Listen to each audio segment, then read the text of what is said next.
Hey, everybody, welcome back. This is Morning Sam, Morning Ralph, the podcast for restaurant technology professionals. And I am joined here today with Scott Bartley, who is a professional graphic designer, an artist, and a longtime ad agency guy based in New York City, Madison Avenue, with Bartley as a partner with Bartley and Dick. Well, I've known Scott for a long time. He's worked with incredible brands ranging from Amazon to Microsoft to really cool organizations like the Jackie Robinson Foundation.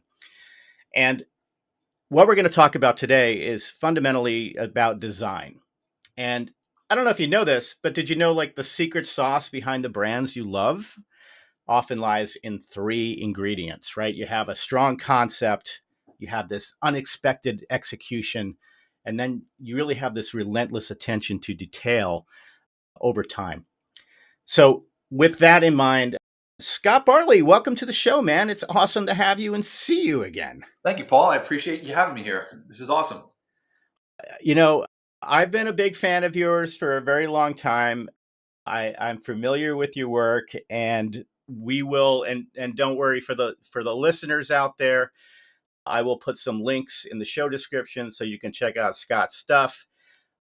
But Scott has this philosophy that he believes that, and he shared this with me earlier. Great design is kind of like a cornerstone in connecting with customers and creating lasting impressions. It's not just about the words you say, which should always aim for the heart, but you should also create visuals that support whatever the messaging is that you're trying to say.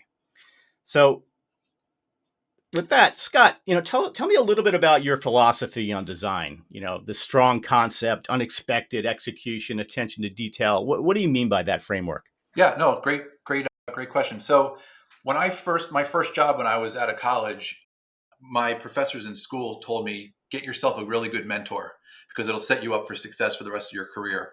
So, my first mentor was a man named Ralph DeCoco, and he said to me the first day that I started to work with him, he said, concept, concept, concept. Concept is Mm. everything. If you don't have a concept, you don't have a design. And he drilled that into my head at a very young age. And 30 something years later, I still have that philosophy. Like every design execution has to have a really strong concept.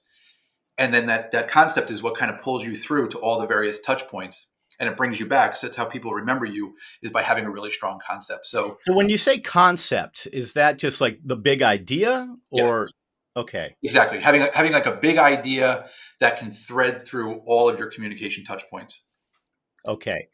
So, you think about things in everyday life that we can look to as being strong executors on a strong concept.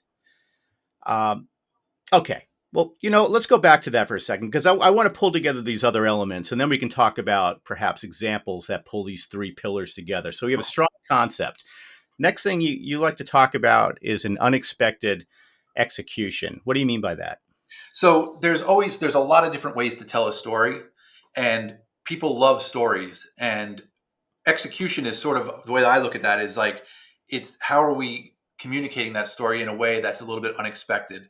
If you're somebody that's if you're the strongest man in the world, just saying I'm the strongest man in the world is one approach, but there's other ways of doing that as well. You could talk about having an execution where you show somebody like ripping a phone book in half, or somebody, it's kind of like how do you communicate that idea in a way that's going to resonate with the audience that they didn't necessarily expect, so it grabs their attention and then they remember it.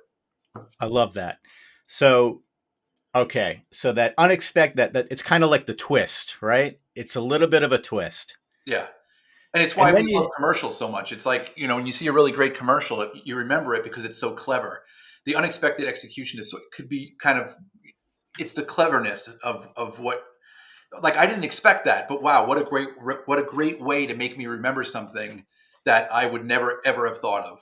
I love that. And so the third pillar is this attention to detail. So we have a strong concept, an unexpected execution, and attention to detail. Yeah. All right. So I would assume, anybody is going to But what do you mean by attention to detail? Because of course we're paying attention to the details. Yeah, so I'm talking about when from the creative side, the attention to detail is following through. So just going back to my mentor, one of the first projects we worked on together was an album. This was like an actual vinyl album years and years ago. And he showed me another album done by the same artist. And on the front of the album, it looked amazing. On the back of the album, it was Yeah. just there was nothing there, nothing that connected to the front. And he said attention to detail matters. If you have a good concept, it should go from the cover to the back cover to the inside to the sleeve to, Yeah. I mean, this is like 30 years ago, but like the whole idea was that those details matter. Don't ever take any bit of that canvas for granted. Everything Yeah. should be connected and everything should be really well thought through. All right. So just as a side note here, right? Because let's just talk about album art for a second. Because is this not like the quintessential, like the best possible scenario that you can have for a creative or a designer is here's an album that you get to design. You have the band, right? The band may have they may have their album may have a concept to it in which you want to tie back to the cover, in which you may want to execute to the liner notes. And even like the label itself, you have all of these different elements in which you can bring design into the equation to elevate the entire experience. Yep. One of my mentors was this gentleman who I think about often. His name was Neil Turk, and he was kind of a legend actually in the consumer electronics industry. But before that, he made his bones as a designer on in New York, and he worked for a while actually at Chess Records, Oh, cool. and then he worked for other labels as well. And one day he shared with me that here's an album cover that I designed. And at the time I was like, well, that's a shitty looking album cover. But then as I got older and I really looked at it, and it's basically Dire Straits. Dire Oh, Straits album cover. Jeez, the name of it now it's eluding me, but it's the one with Romeo and Juliet. It's the red album cover with a yep. blue. It looks like a red folder with a blue side, and it just says Dire Straits something, Nice. and it's like they approve that. But you Sometimes look less is at it more. today, and it's like it's freaking brilliant, Yeah. Yeah. Yeah. and it stands up. Yep. Less is more sometimes. Oh my god! But yeah, so let's go back for a second. Just talk about all right. We got a concept. We got an unexpected execution and an attention. Like, give me an example of some maybe an inspiring brand that really follows through with that. Definitely. So like I started out my career as a designer, as a graphic designer, and then I very quickly moved into advertising. So I am I'm an ad guy through and through. I've worked at multiple ad agencies before I started my own. I have the same love for advertising as I did when I first got into the business. I love a good ad. And I think one of the best brands out there for doing great ads is Snickers. Mm, So if you've ever seen the Snickers "You're Not Yourself When You're Hungry" campaign, yeah, that is such a just a brilliant ad campaign because it's unexpected, but it sells something, but it makes you remember it and it doesn't feel like it's selling to you. And the old tagline for Snickers used to be Snickers really satisfies. right. Packed with peanuts, Snickers really satisfies. And now they've evolved that. It's the same idea, but they've evolved it, made it a little bit more unexpected. And they say, "You're not yourself when you're hungry." So they just kind of like they evolved the brand. And back when it was Snickers really satisfies, the original Snickers was used as a meal replacement during World War II or something. yeah, like during like the Great Depression when people needed to have like a cheap meal Oh, replacement. wow. So they talked about being full of peanuts and protein, and it would be like a good meal replacement. So the brand has evolved over the past 100 years, but they've gotten just a little bit more interesting and a little bit more interesting. And then when you start to think about the unexpected execution, I mean, the commercials for the TV spots for Snickers are just fantastic. Like the Abe Kubota and Yeah, Betty Betty White White, right? football. You Yeah, know what I mean? It's like how can you not remember those commercials? You're not yourself when you're hungry. Getting hangry. Everybody can identify with what that's right. like, but not everybody's thinking about a Snickers bar as like a way to solve that problem. So I love, and I also personally love humor in advertising. I think it's like we're kind of invading a little bit on people's time. They're watching something else, and then we're kind of like a disruptor in the middle Right. of that programming. So you want to give them something that they're going to enjoy, not just selling to, but you want them to feel a part of it, something that they're excited about. Well, so I totally get it, right? So they have so here's Snickers, right? Is a longtime brand that has stayed with this extremely strong concept of satisfying hunger. I mean, from Jump Street, that's kind of what they hung their hat on, Yep. and they've continued to evolve that messaging. And I think in some ways that perhaps is how they pay attention to detail. They have a strong concept, but they're meticulous in honing that message, to modernizing it, to really paying attention to the way people speak and the way people act and what trends are happening, where that's the attention to detail and all the unexpected twists and turns. Those are the emotional connections that really bring you into the whole promise and experience. And it's one of those things too, where it's like, I remember this quote. I forget who said it, but it was like, remember the old telephone ads that used to say, like, if the ad was just being direct, it would be pick up the phone and call somebody long distance. Yeah. That's the message. But what they said was reach out and touch someone. So it was like, what the actual literal was, the unexpected execution was to be able to take that idea, pick up the phone and call somebody long distance, but we say reach out and touch someone, and it's a little bit unexpected, it's a little bit more memorable, it's a little bit more emotional. And I think that's what makes a great ad. I couldn't agree with you more. I think it is that emotion, and I alluded to it in a comment that I had made, where good design, good communication really aims for the heart, not just not the eyes, right? Like, so you can make something absolutely beautiful, and you may actually make something that's so beautiful that it does create this emotional resonance. But generally speaking, copy, you could put more weight on the copy and the messaging than on the design or the packaging itself. That's what can really sort of tug on the emotional strings, can make people laugh, can make people cry. Yep. You know, so with that, like, Scott, in our space, particularly in the restaurant technology side, we have a lot of startups. I mean, there are more, and I know you know this because we talked about this in the past in different conversation, but there are literally thousands and thousands of restaurant tech companies out there now. And with AI, there seems to be more of these popping up on a daily basis. How can some of these smaller brands prioritize design and messaging and really the packaging of their brand to tell a great story without these gazillion-dollar budgets like a Snickers? Yeah, definitely. I mean, a great idea doesn't have to. I mean, sometimes it's nice to have it cost something, but a great idea can come from anywhere. And that's the thing. It's like you gotta take your idea and you gotta kind of really look at it and say, is this as strong as it can be? And one of the other things that we do quite a bit is we say, how do we make it? How do we simplify it? If it's complicated, it's not going to work. You got to simplify your messaging down to a very specific core message, then build it back up from there. And I think I wanted to make a point. Not only is design great in the visual world and in the communication world, but design is great just for brands in general. Like, for example, I always think about Warby Parker. I don't know if you've ever been to a Warby Parker, Yeah. but the user experience there, when you sign up for your appointment to when you show up at the place, they're waiting for you, the eye exam, the whole process is so well thought out. It's every part of that process is designed.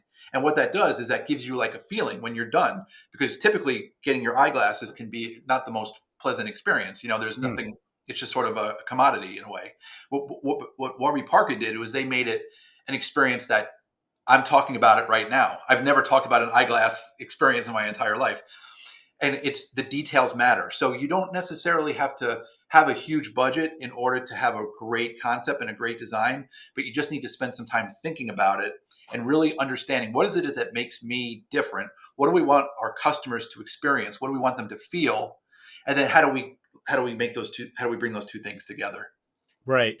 And And I love what you're saying though about design. When you say design, I kind of get the sense that it's all a design. It's like a grand design, Everything right? is designed. Yeah. It's the grand, marketing and branding in some ways is sort of this grand complication where you and that's like the highbrow marketing, okay, marketing jackass, whatever, keep Right. going. Yeah. But the but the reality is that for marketing professionals and people that take branding very seriously and take the customer experience very seriously, it is an art form. It is an art. And yeah, of course there's science, but the science should help you, should inform some of your decision making, but it shouldn't be the thing you hang your gut on. I mean, you need to go with what it means to be a human, and your brand better than anybody, right? So science is great to help inform, and it's great to help measure results so that you can change some things if things are not working. But design is, I think, more art than science. One of the things I'm just looking at on my show notes, and what do you think some of the common pitfalls are in branding? Right. So we talk a little bit about companies need to pay closer attention to design and the way that they present themselves. What are some ways in which brands could fail quite easily? Yeah. Well, one of the things that's really sometimes you could be too close to a brand, Mm, especially when we're working with with founders. They think a certain way and they think about their product a certain way, and we find this quite a bit in the food business, the food and beverage industry.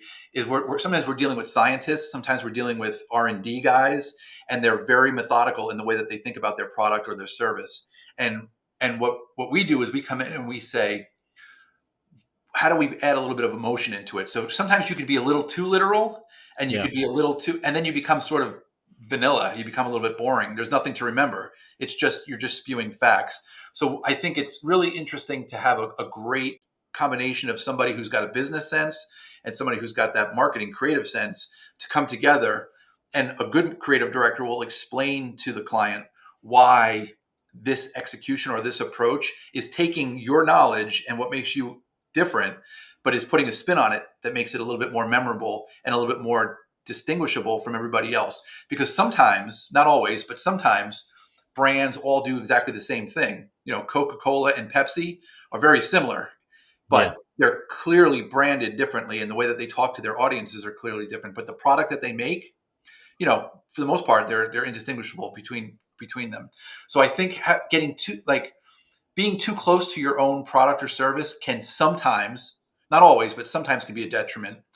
And then also thinking that, you brought it up earlier, which is so true. We're logical beings, but we are emotional beings as well. And if you have logic without emotion, it's not going to be as successful as if you have logic paired with emotion and then Right. a really awesome execution.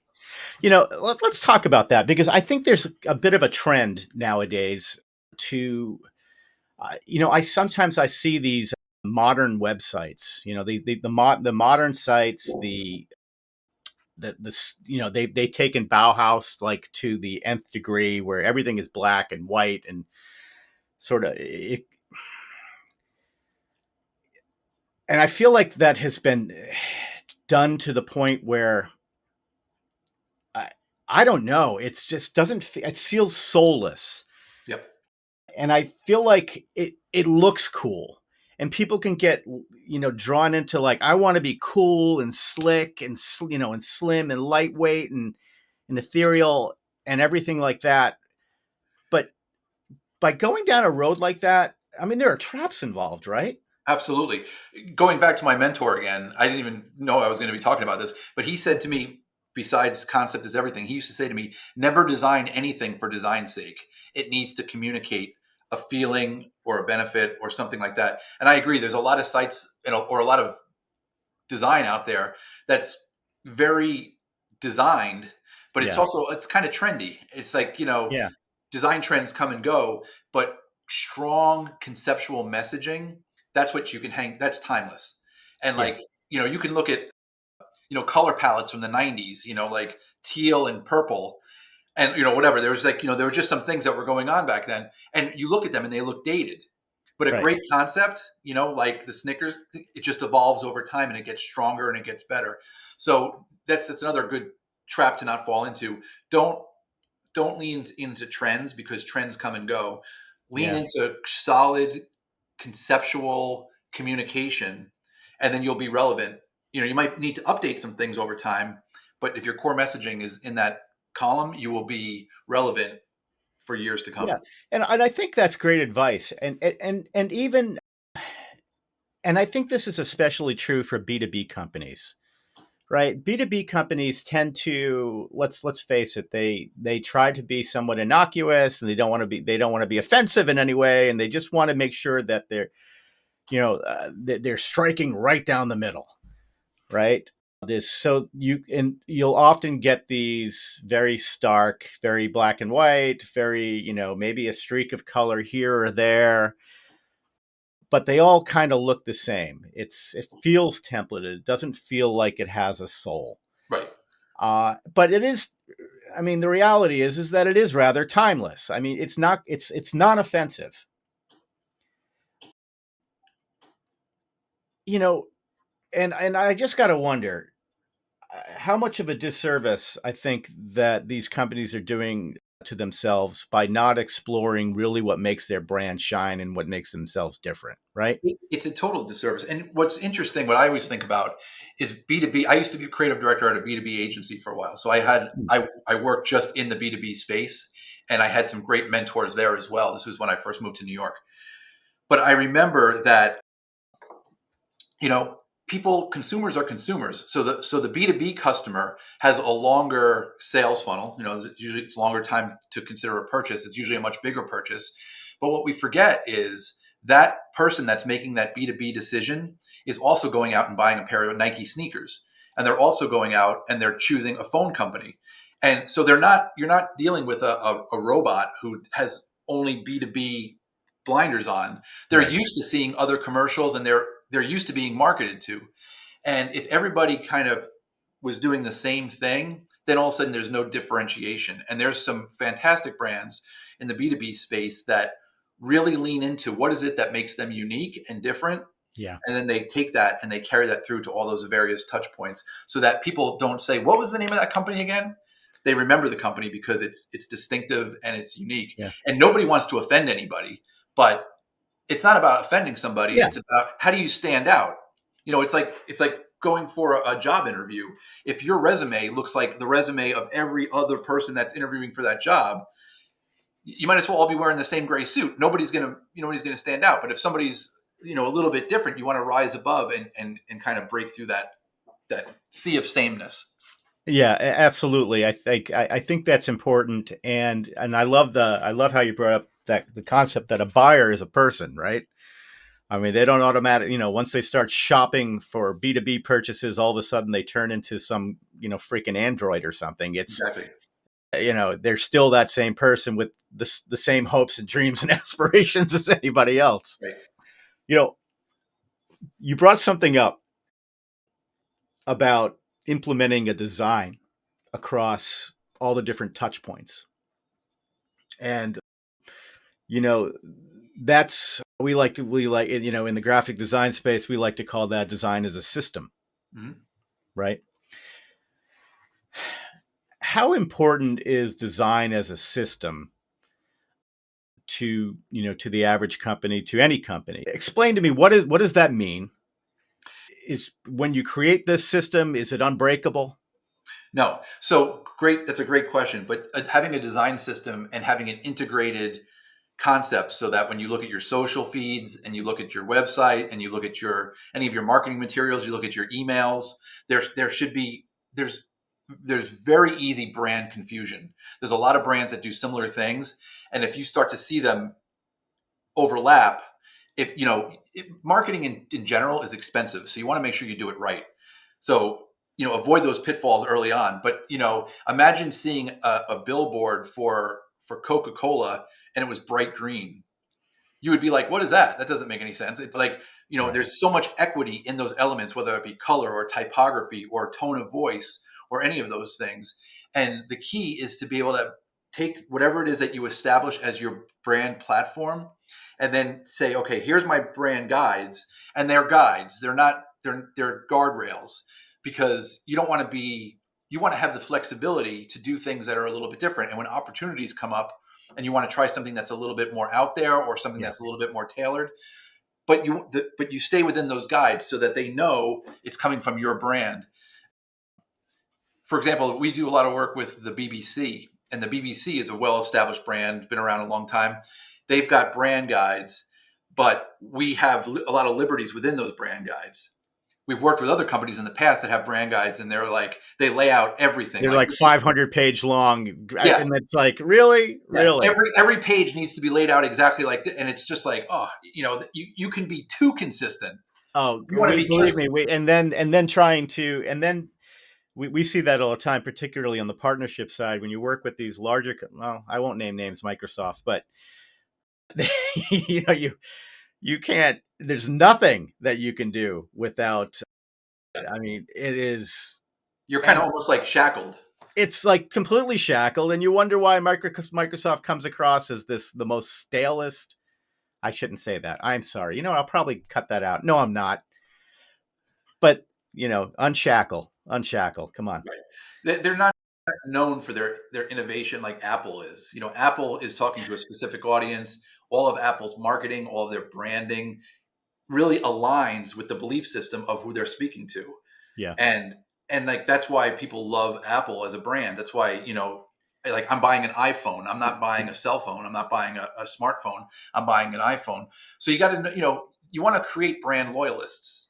That's the biggest thing, is like, if you can build your tribe of brand loyalists that only want your brand, man, that's where you want to spend your money, because then there is no second choice. Like, I only drink, I'm just making this up. I don't do this, but like, I only drink Diet Coke, and like, if Diet Pepsi, no thanks, it's not for me. Like, I have these brands that I'm attached to, Yeah. but it takes time to build those connections over time. Well, it So, goes back to we love on this show, we're all kind of like Simon Sinek disciples, right? And his big thing of why.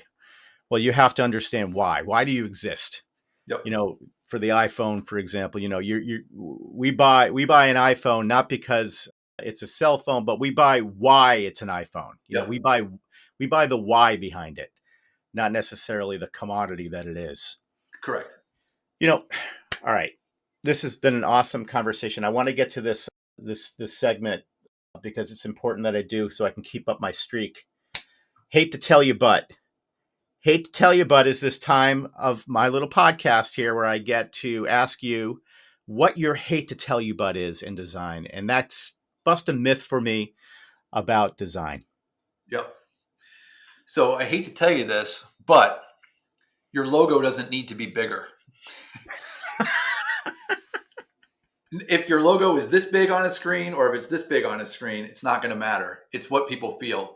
So nobody is buying a product or a company or a service off of the size of the logo, but you can look horsey. And sometimes when things are too big, all of a sudden, that level of sophistication that you've been sort of like bringing the consumer along the entire time, all of a sudden there's a break in that. And that's what brand consistency is all about. You don't want to be, designers take a look at things, and, if it's really small, a good creative director will say, that's too small, you can't read it, so it needs to be bigger. But we make it, that's a big joke in the ad, the ad Yeah. business, the design business, is like, the logo does not need to be any bigger. Good stuff. I love that. That's a really good hate to tell you, but all right, but pal, let's do a quick wrap on this stuff. I would love for you to share with the audience how people can get in touch with you if they have some creative projects. Naturally, of course, I invite everybody to contact me. I can put you in touch with Scott. We work closely together on some projects. But Scott, how can people reach out to you directly and learn more about who you are and what you do? Sure. So from the agency side, you can check out our website, which is bartleyanddick.com, Bartley, the letter N like Nancy, Dick.com. That's the agency that I own 50% of.